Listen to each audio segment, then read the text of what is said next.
સમગ્ર ગુજરાતના police constable ભાઈ બહેનો, હેડ કોન્સ્ટેબલ ભાઈ બહેનો, એએસઆઈ, પીએસઆઈ અને પીઆઈ રેન્કના ઓફિસરો માટે આ વિડીયો બનાવી રહ્યો છું. આપણા ગુજરાતમાં આપણે જાણીએ છીએ કે દાયકાઓથી દારૂ જુગારના અડ્ડાઓ ચાલે છે, પણ છેલ્લા 5 વર્ષમાં જે પ્રમાણે ડ્રગ્સનો કાળો કારોબાર ગુજરાતની ધરતીએ જોયો છે એ લગભગ 2018-19 પૂર્વે હતો નહીં, અથવા તો નહીમત માત્રામાં હતો.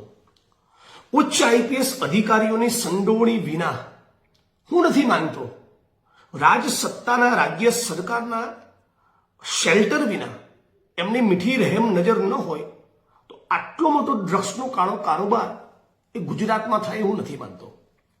ગુજરાતનો ઇતિહાસ અને પોલીસ વિભાગનો તમે ઇતિહાસ જોઈ લો. જેમ આપણા દેશમાં મોટા મંત્રીઓ, મોટા નેતાઓ, મોટા કોર્પોરેટ કંપનીના માલિક, બિઝનેસ હાઉસીસના માણસોને કંઈ થતું નથી, એ મોટાભાગે આઈએસ આઈપીએસ ઓફિસરોને પણ કંઈ થતું નથી. ભોગ લેવાતો હોય છે કોન્સ્ટેબલોનો, હેડ કોન્સ્ટેબલોનો, એએસઆઈનો, પીએસઆઈનો અને પીઆઈનો. આ અધિકારીઓનો કોઈ હાથ પકડતું નથી. એટલે મહેરબાની કરીને તમને વિનંતી કરું છું કે પ્લીઝ તમારા સાહેબોને ના પાડવાની ટેવ પાડો. આ બદમાશ ભ્રષ્ટ આઈપીએસ અધિકારીઓ એ તમને બલીનો બકરો બનાવશે.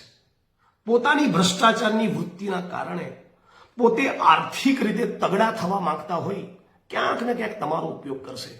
આપ સૌને વિનંતી કરું છું કે કોન્ફિડેન્શિયલી ગુપ્ત રહે ગુજરાતના દારૂ જુગારના અડ્ડા અને એનાથી પણ સવિશેષ ખાસ કરીને ડ્રગ્સ જ્યાં પણ મળતું હોય એની તમામ માહિતી મારા સુધી પહોંચાડો. મેં નક્કી કર્યું છે કે આખા ગુજરાતમાં જે પણ ખૂણે થાય શક્ય એટલું તમામ તાકાત લગાવી કોંગ્રેસ પાર્ટીની સાથે મળી ડ્રગ્સની સામે એક ઝુંબેશ ઉપાડવી છે.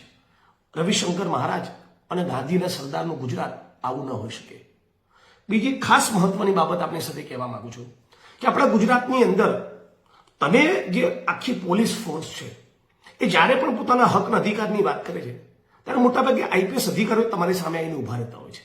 પણ એલઆરડીનું આંદોલન હોય કે પોલીસ કોન્સ્ટેબલના હક કે અધિકારની વાત હોય, પોલીસ ડિપાર્ટમેન્ટના વેલફેરના નાણાં ક્યાં વપરાય છે એવો સવાલ તમારામાંથી કોઈ ઊભું કરે તો કદી આઈપીએસ અધિકારીઓ કે ગૃહ વિભાગના મોટા માણસો, મોટા અધિકારીઓ કે મંત્રી તમારી મદદમાં આવતા નથી.